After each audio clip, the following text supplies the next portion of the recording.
Okay, so I know this video is going up a little bit later than normal as it isn't the 10th anymore. That's only because I delayed getting to work on it for personal reasons. It's been a rough year for everyone, myself included, so I apologize for that. Okay, now that that's out of the way, on with the video.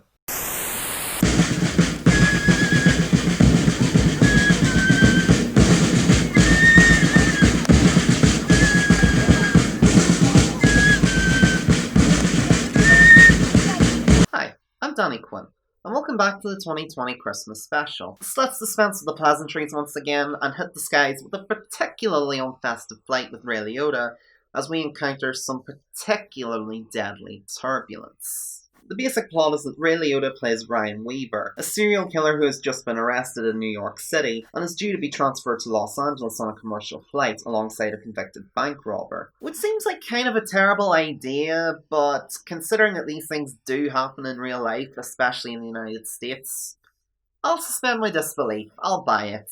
And to be fair, there's plenty of escorts to try and keep them under control, but things definitely don't remain under control for long as the pilots and escorts are killed in a shootout. So now it's up to a flight lieutenant to land the plane and save not only herself from Weaver's clutches, but also the remaining crew and passengers. I gotta admit, this is a movie that I literally only added a few days ago to the list. I didn't even consider it until I realised that it's set at Christmas, and even though that's literally about it when it comes to the festive spirits, that's more than enough reason for me to review it.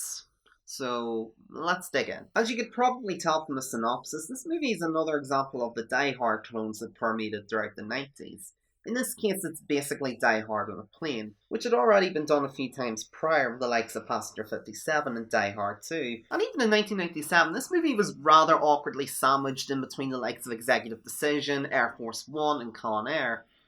So it's probably not much of a surprise that it sunk like a stone once it finally hit cinemas. But out of all the Die Hard clones that sprung up during this era, Turbulence is kind of an odd duck in its own way, as it also borrows somewhat from both the disaster movie, which was quite popular at the time, but also more strangely the slasher movie. Now this does make for a movie with a lot of potential trashy entertainment, and while it does deliver on that front in many regards, it doesn't quite live up to its fullest potential beyond that.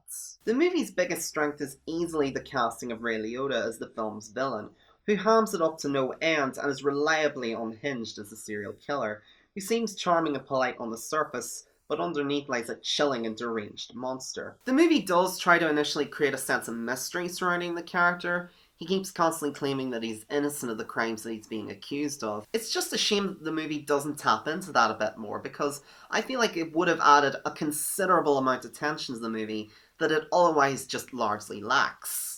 It doesn't help that the actual protagonist of the film is kind of a blank slate. Lauren Holly just feels oddly miscast in the lead role of Terry, this flight attendant who's forced into the most extraordinary of circumstances. Holly tries her best with what she's given, but mostly she just lacks the conviction to make the character work. And the rest of the cast fare a little better. Hector Elizondo, for example, is initially set up as something of a foil for Liotta, whose morally ambiguous handling of his investigation could have made for more interesting conflict, especially if Terry was unsure as to who to trust. But that setup goes precisely nowhere, and after that initial first act, he's mostly just relegated to standing around watching the action unfold from an airport control tower, and unfortunately the rest of the cast get little to do either. Although I did get some chuckles out of Brendan Gleeson's southern accent, so points to it for that.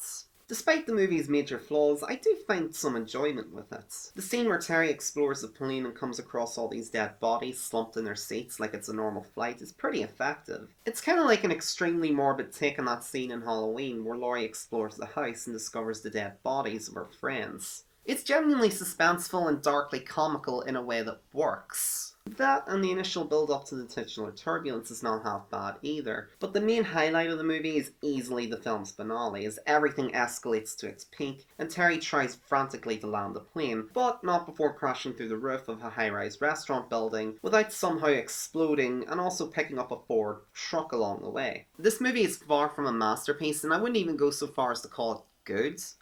But for what it is, it's not half bad. Besides, any movie that has Ray Liotta chewing the scenery and singing Buffalo Gals Won't You Come Out Tonight at the top of his lungs can't be all bad.